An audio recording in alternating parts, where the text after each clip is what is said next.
This is how we did it back in the day. This is old school. If you broke a T5 transmission in your foxbody Mustang, you just went on Craigslist or one of the marketplaces and you found yourself a replacement. Found this thing for like 300 bucks and we're just gonna go ahead and put it in the car and send it. We'll see how well it works. Oh yeah. Oh, there's a mess in there.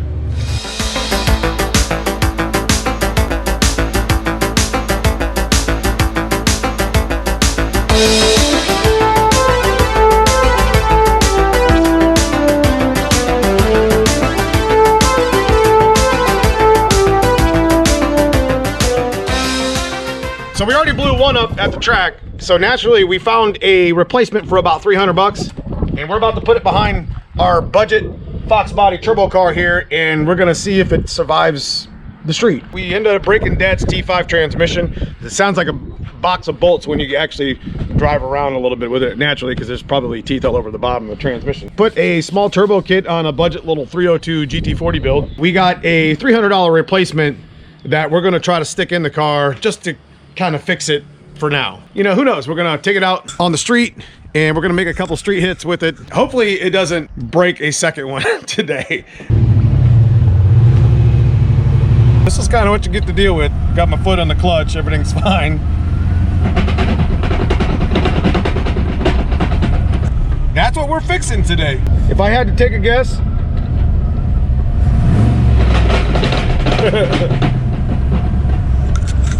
probably got input, third gear, and a lot of the counter.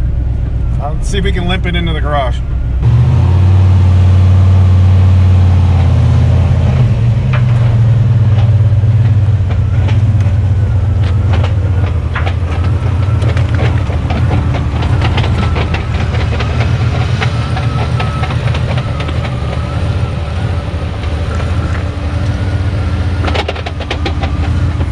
There might not be a whole lot to salvage in this transmission, but remember, we put this transmission together with some junkyard parts that we wouldn't put in customer transmissions on some T5 rebuilds over the years. So it's seen supercharger, nitrous, now turbo.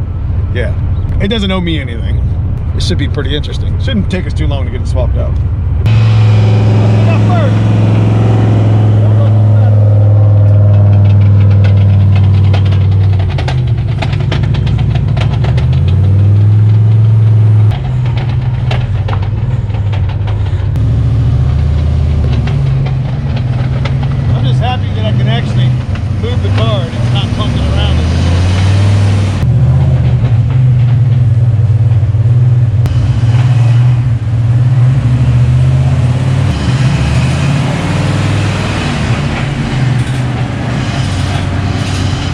Did you see it like jump forward for a second? Do you know what that was? When I was reversing it in, it like jumped forward, and I haven't seen something do that in a long time. That means there's some mega damage inside that transmission. That's okay. That it doesn't really owe me anything, and this old girl here. It's your turn.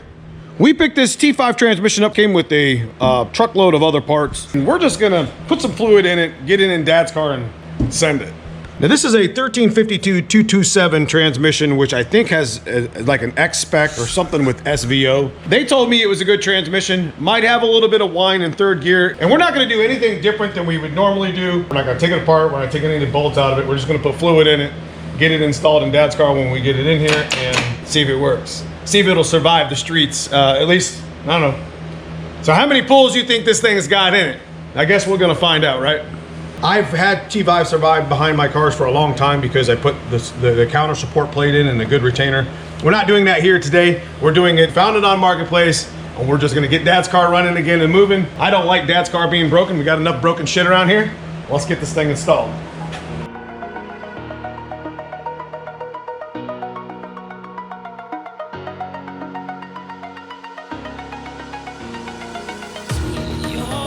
Gotta switch over to my work hat. I only wear it backwards really because, well, I can put a little miner's light on because I'm blind. We got a little cutout here. Will help us get the cross member out. We already got the shifter handle off. This is gonna be a pretty easy extraction and we'll be able to get this car up and running pretty quick. We got to fill this up with fluid. We'll go ahead and stick the yoke in. The only caveat was we might have to take this off to get it to fit, but we'll figure it out. Much like we did in the other video, we're just gonna pop in here real quick. I'll show you the fluid that we get and head on out. Get this thing filled up. This should do it right here. Dex 3 mark on.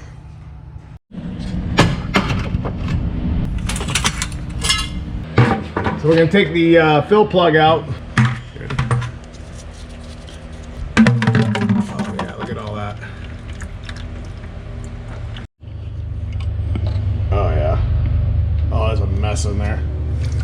What turned out to be what we thought was gonna be like a 30-minute fix. Yeah, that didn't happen. If you have a problem getting the drive shaft off, problem is that I bet you this yoke is bent inside in the splines or the main shaft or both. This is why you see forged units like Sonic units on our T56 and our TKX drive shafts. I mean, these can still be bent, but these are pretty strong and they're 31 spline.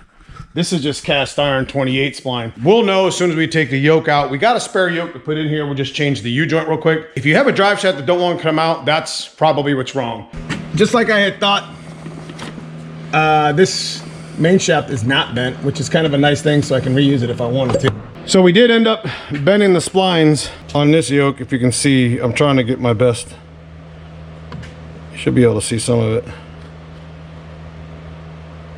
It's definitely bent inside, right at the bottom.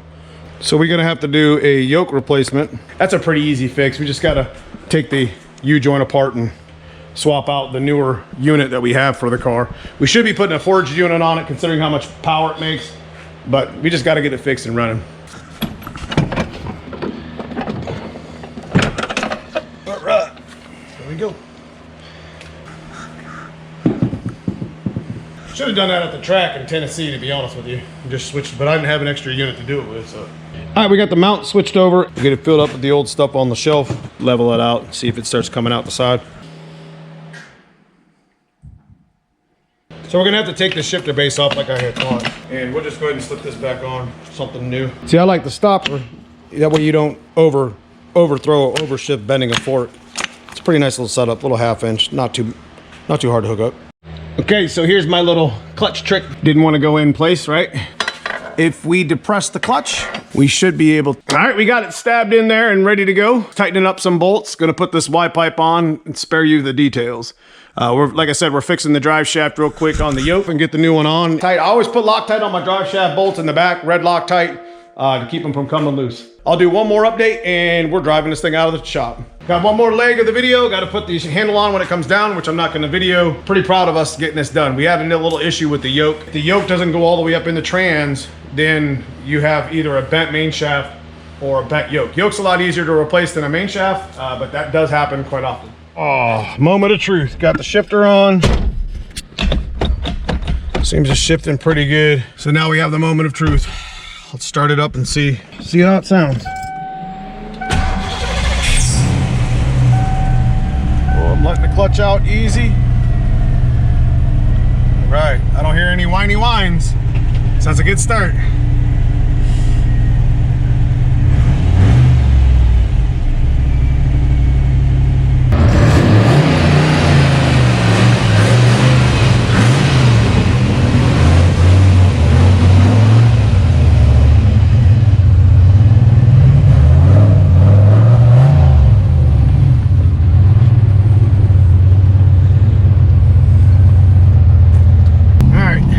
See if this T5 lasts. I'm not gonna beat the crap out of it. I don't have it turned all the way up, but we'll see if it makes any noise. A lot quieter than the other one was, I can tell you that. It was whining already at this point. We'll see.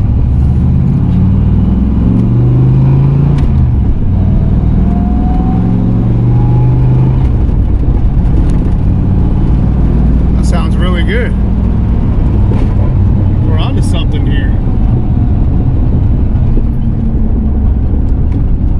If you remember in the last video, that thing was whining like you wouldn't believe.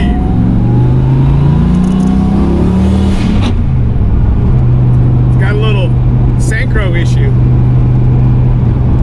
It seems like third gear might need a synchro there.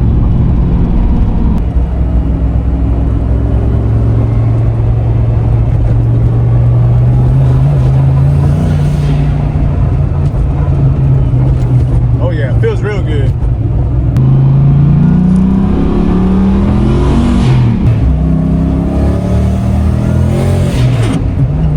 Synchro. That's not too bad though.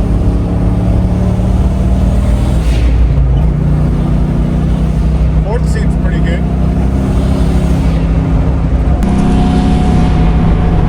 I'm not really getting on it a lot. I mean, this transmission doesn't seem to vibrate too much. A little bit.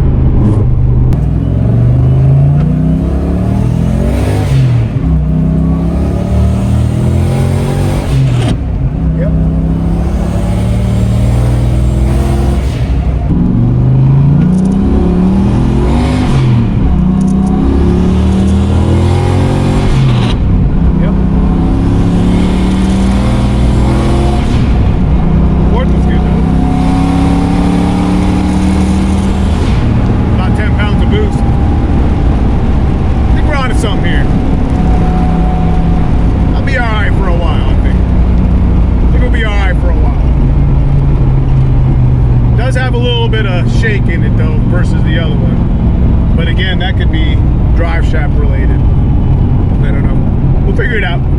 It runs and it moves, that's a win. Let's get back to the shop.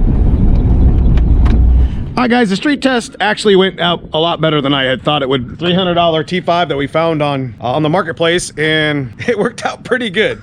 It does have a little bit of a grind going into third, but I got a bunch of extra synchros that I can put in there and fix that. Good enough. It'll do what it needs to do for now. And plus my dad can drive it if he wanted to. And that's really all that matters. Making sure that he's got something that he can drive and enjoy. We're gonna put the street wheels back on it. We turned it down to about 400 wheel. T5s can last if you support them and put some good pieces in them, as far as like the support plate and the front bearing retainer. This is some stuff that we've done back in the day. I mean, there's not much difference we did today that we would have done in 1993 or 1999 or even 2005 when you know, you broke your T5 at the track. This is my dad's budget turbo stock block junkyard build here on the channel that I enjoy. I try to keep the content relatable and try to keep the content where you guys enjoy, you know, us just pushing the limits of these stock parts. But I appreciate y'all for watching this far. I love y'all. Check out that join button, become a member of the channel. It helps me to go do stuff like this and go to travel to events. Leave me a comment below. Let me know how many passes you think this T5 would have on it and if it's going to even hold up to 500. Sounded pretty good. Didn't whine a whole lot.